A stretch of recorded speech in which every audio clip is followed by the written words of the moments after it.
around the state, you've taken time away from work, you've taken time from school, you've taken time from your families to exercise your basic fundamental democratic rights. This, brothers and sisters, is what democracy looks like. So let's try that on for size for a second. This is what democracy looks like. This is what democracy looks like. This is what democracy looks like. This is what democracy looks like. This is what democracy looks like. All right, you are a beautiful crowd, I have to say. So look, my name is Jeff Johnson. I'm president of the Washington State Labor Council, AFL-CIO. To my right here is Lynn Dodson. She's the secretary-treasurer of the AFL-CIO. We're going to be your MCs today. I want to tell you this. You know, for the past week, starting at the Peace Arch up at the Canadian border last Saturday, labor and community have been coming together to say, we are one, put people first. We are one, put people first. We are one, put people first. We are one, put people first. We are one, put people first. Excellent. It's time to meet people's needs, not corporate greed.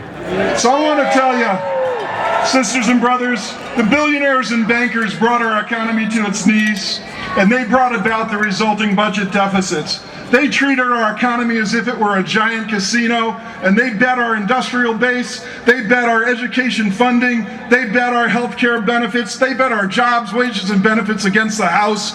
They won and we lost.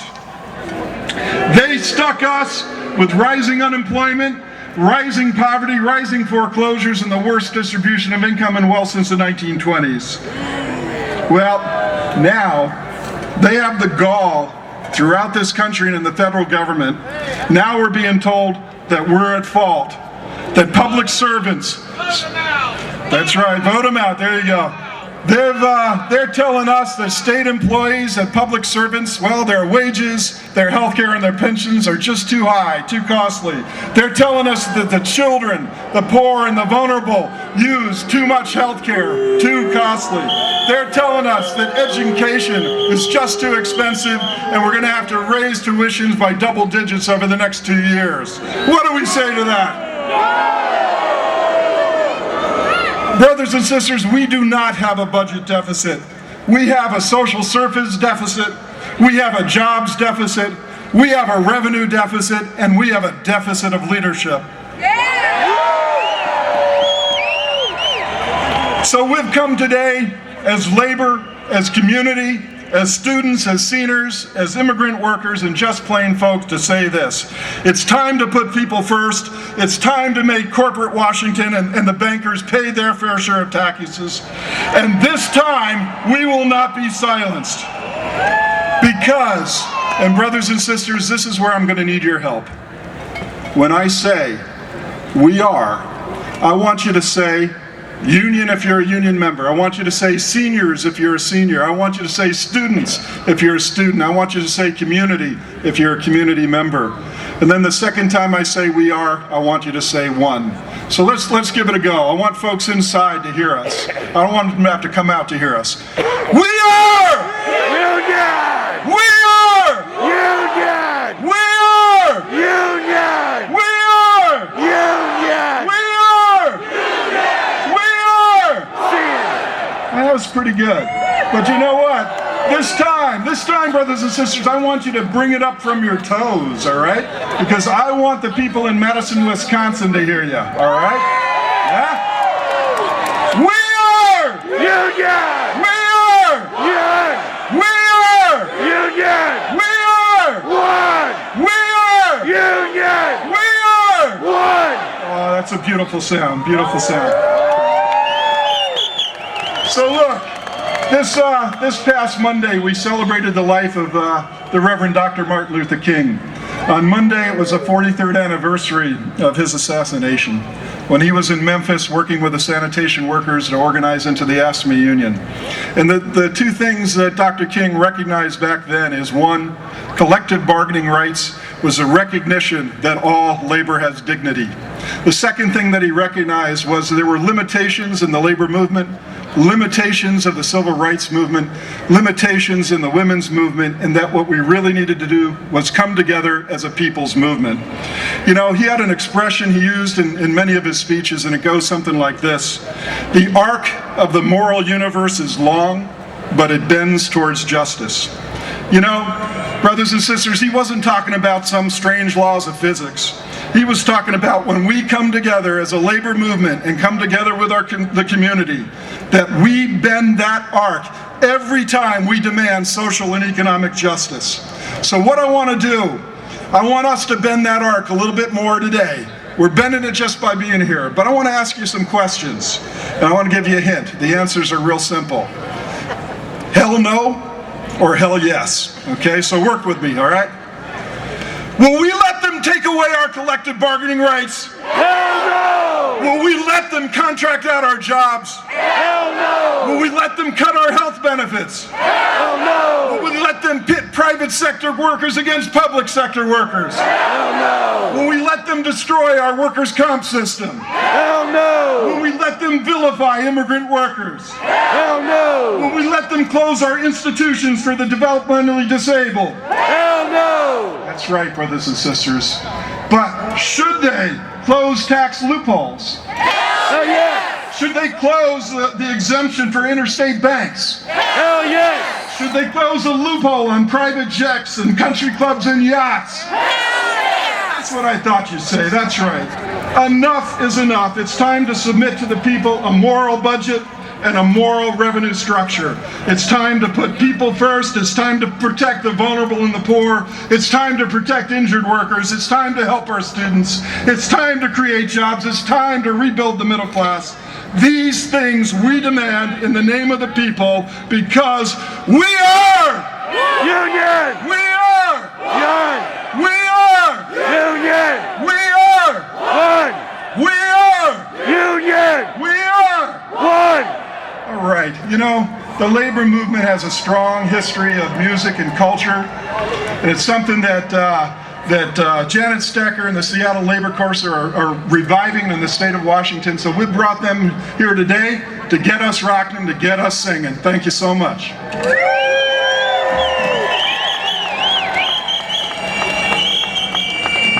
We know you can raise your voice in union. Let's hear you on this lyric. Which side are you on? Which side are you on? Let's hear you guys. Which side are you on? Which side are you on? Let's hear them. Which side are you on? Which side are you on? From the rafters. Which side are you on? Which side are you on? Come all you good workers, good news to you all tell. We join your fight against the right and we're gonna give them hell. Tell me which side are you on? Which side are you on? Tell me which side are you on? Which side are you on? They rallied in Wisconsin, Indiana, Ohio too. And here we stand in Union Grand, cause we know what we must do. Tell me which side are you on?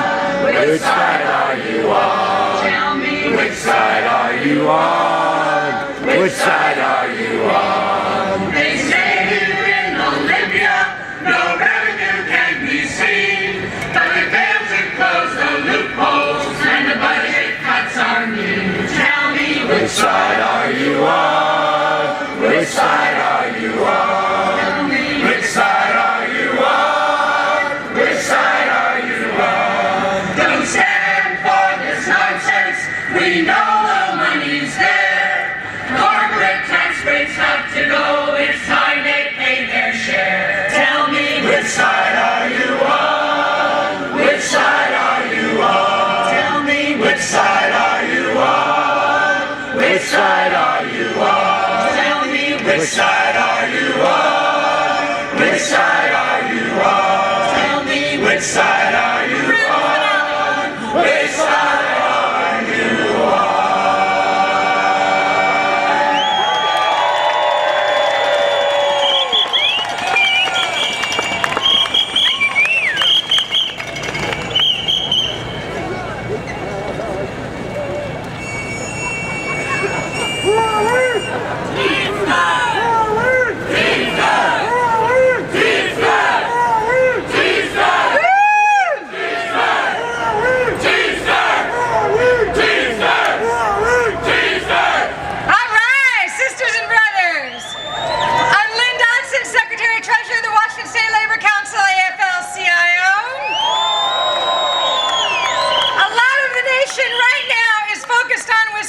And while we've heard from our legislators that we are not Wisconsin, that's setting the bar a little bit too low.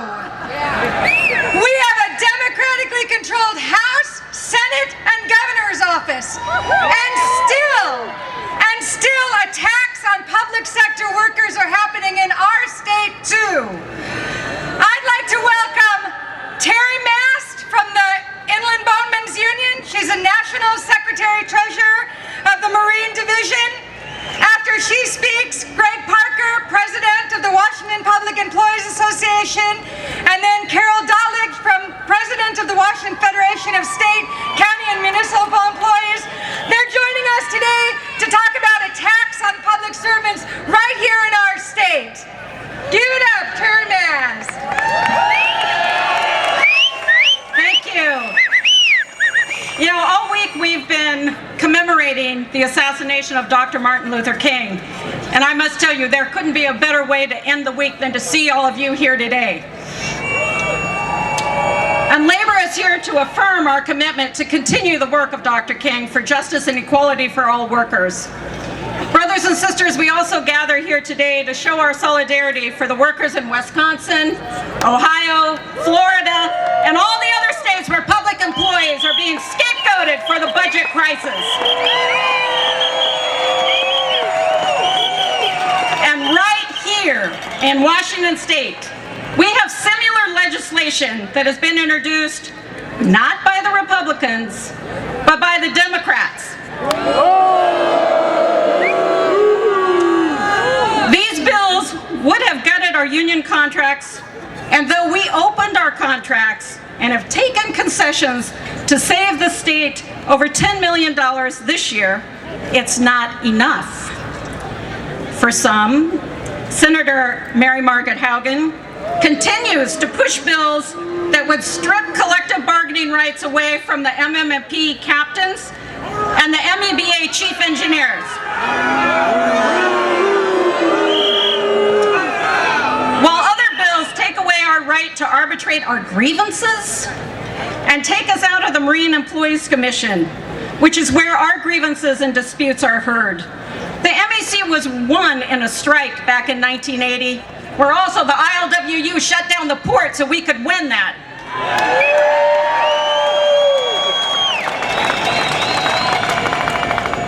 Taking us out of the MEC is not going to save the state budget.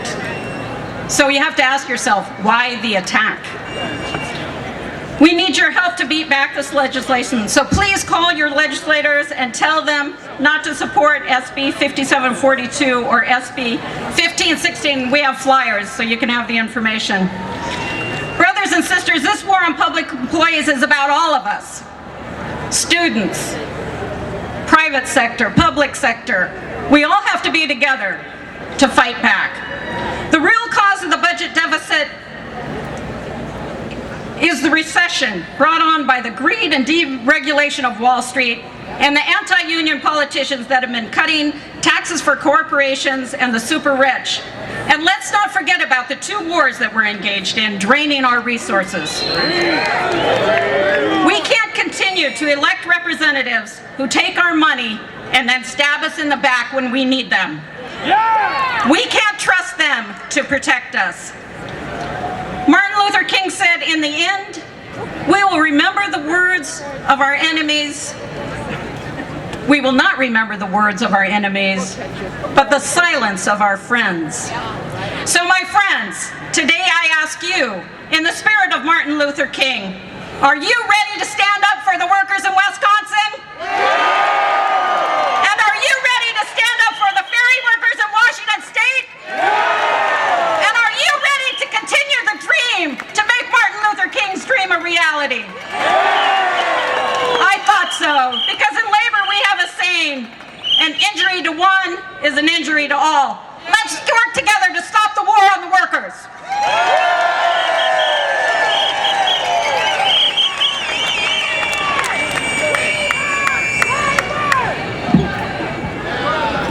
What'd you say?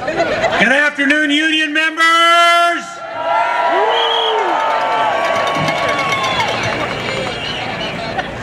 Nature must have a union to bring weather like this today. This is great.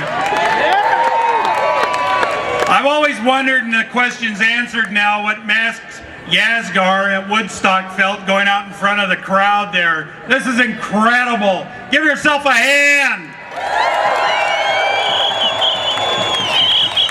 So by way of introduction, my name's Greg Parker. I'm president of Washington Public Employees Association, and I'm honored to speak here today with you on behalf of WPA's 4,600 state and public employees.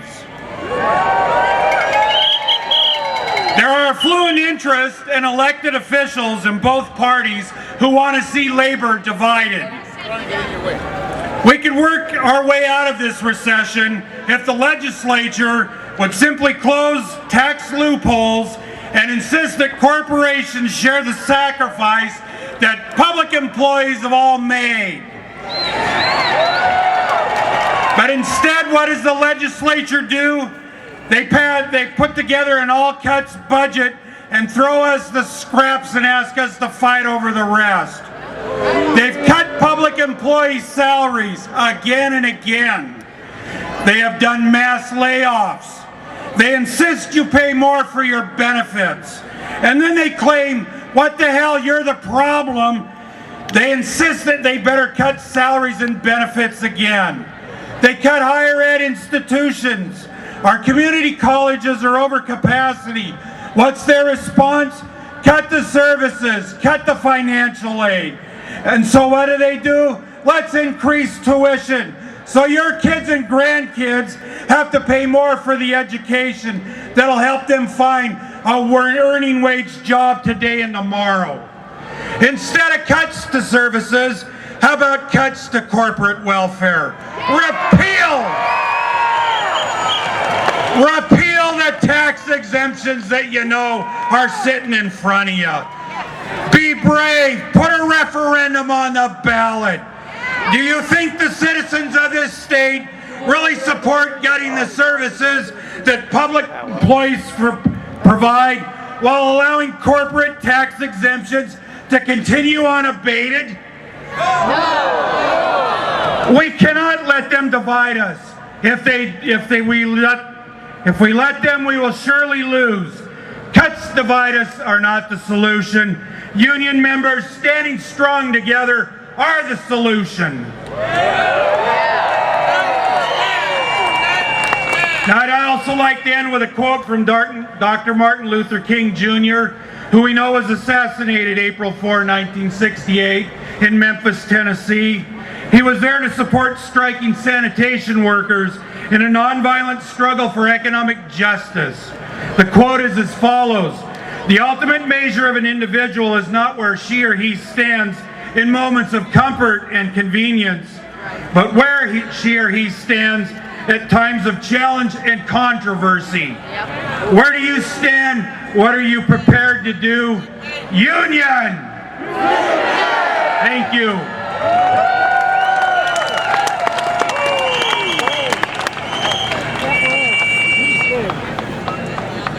Good afternoon, brothers and sisters. My name is Carol Dodlich, and I'm the president of the Washington Federation of State Employees. We are 42,000 strong and proud to be called AFSCME Council 28.